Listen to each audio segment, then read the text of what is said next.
So finally, the last part, we have audit documentation. So for this part, our reference is PSA 230 on audit documentation.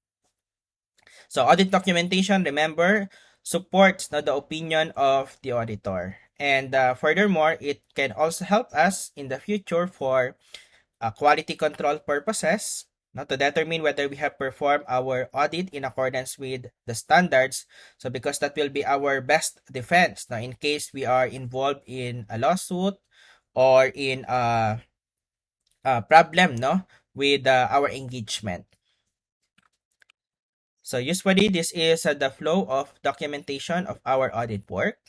So from the financial statements of our clients, so we will be preparing a working or top trial balance, including a summary of proposed adjustments.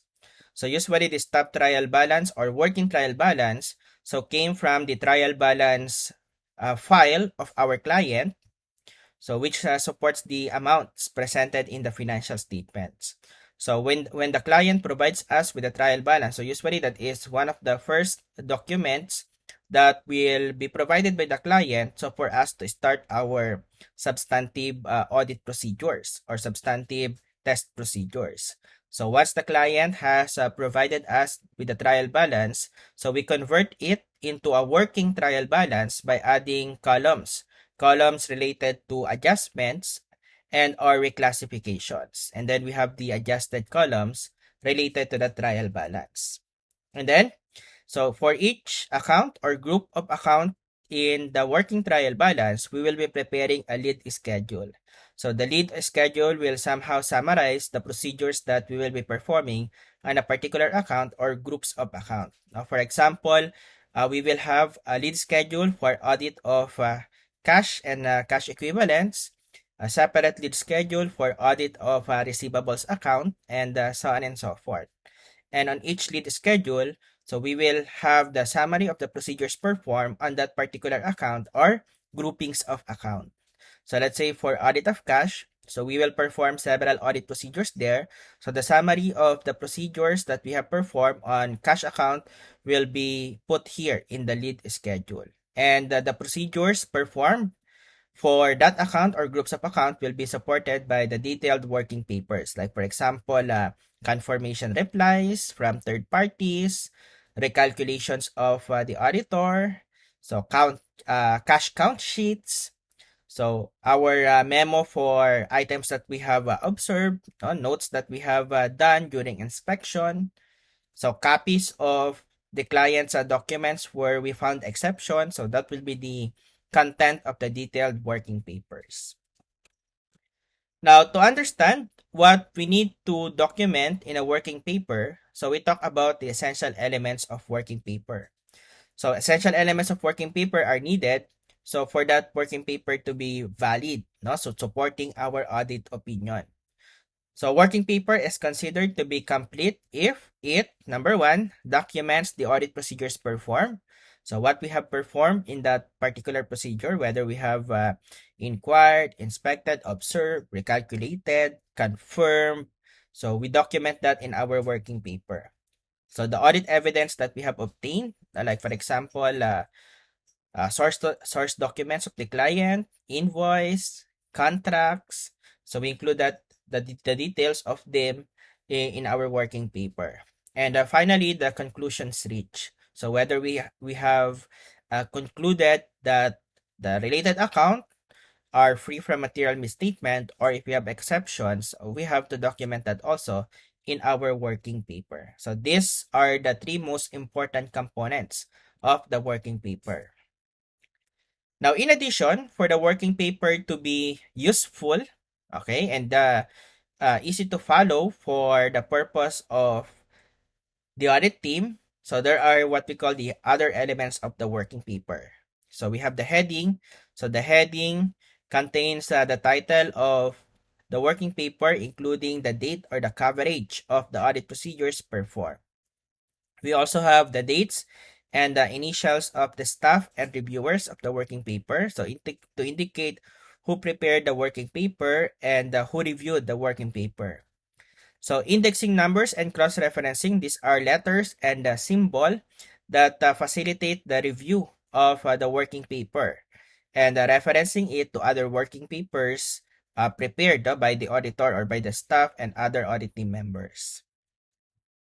So we have tick marks and legends. So these are also symbols or even letters or numbers so that indicate which procedures are performed in that particular area.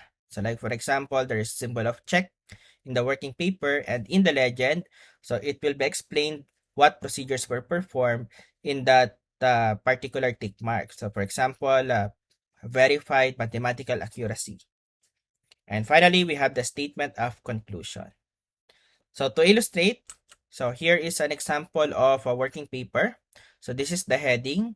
So the heading contains the title of the working paper, for example, cash lead schedule, so including the coverage of the audit. Like for example, in this case, December 31, 2017 audit.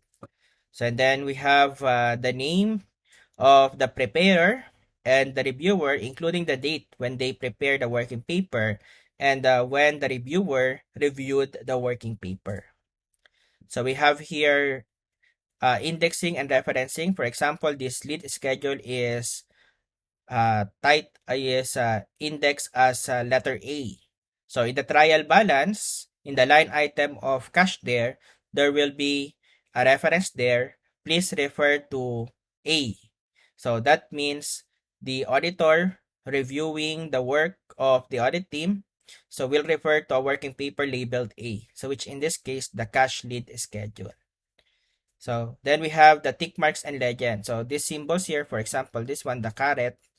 So this is an example of tick mark. So there's no standard tick mark. It will depend on the practice of the auditing firm. So usually an auditing firm will have some form of standard symbols that they use in their practice, which could be different from another firm. So what is important is that there is a legend. Now, for example, in this case, it was said footed in order. So meaning check the mathematical accuracy. And then we have the statement of conclusion. So to complete the essential elements of the working paper. And finally, after we perform all our audit procedures, we have to summarize and document our findings. Okay. Now take note that what we did here is just a shortcut. There is a detailed discussion of audit procedures or substantive test procedures on each transaction cycles and accounts, but they will be tackled in a separate course, so which is Auditing and Assurance Principles, Concepts, and Applications. So in that separate course, we will discuss the procedures, test of controls, and substantive test procedures applicable to each transaction cycle, which include all the accounts, transactions, and disclosures that we need to cover in an audit of financial statements. So after performing those procedures relevant to the different accounts, transactions, and disclosures, we will summarize the significant matters in our audit documentation. So the required documentation include matters that give rise to significant risk. So for example, in our audit of revenue account and other material accounts and transactions, so those that we encounter fraud risk factors, so we document that in our working paper. So we also document the results of audit procedures, so indicating that the final information could be materially misstated, or the need to revise assessment of risk and the related responses thereon. Now, this is a common question for the students. So, for example, you are auditing different source documents, let's say official receipts, invoices. So one of the common questions that the students will ask, sir, are we required to, let's say, have a copy in our working paper, all those invoices or official receipts that we check during our audit? So the answer is not necessarily a copy. So usually the for example, indicator like account number or invoice number or OR number, we put that in our working paper. So including a tick mark, whether that is appropriately recorded, for example. However, if there are discrepancies or differences from what we expect or errors that we found, so usually that is the time that we include a copy of the document itself among our working papers. Okay, but if the document is satisfactory, we normally include it as part of the list, the important information that we find in that document, so including an indicator that we have validated it. So, but if there are discrepancies or errors, then we can include a copy of the document itself, so to further support our findings. Then we also include in our documentation circumstances where we encounter the difficulty in applying audit procedure and how we are able to address it. So we also include in our documentation findings that could lead in modification in the auditor's report. And these significant matters are often documented in a summary report known as completion memorandum. So although the name of the document could vary from one firm to another. So meaning auditing firm could have a different name for it, but in our standard, we summarize these significant matters in a completion memorandum.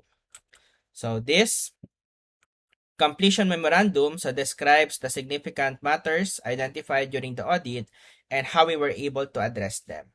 So we also cross-refer this completion memorandum or the matters included in the completion memorandum in the relevant detailed working papers or supporting documentation of the significant matters that we have identified.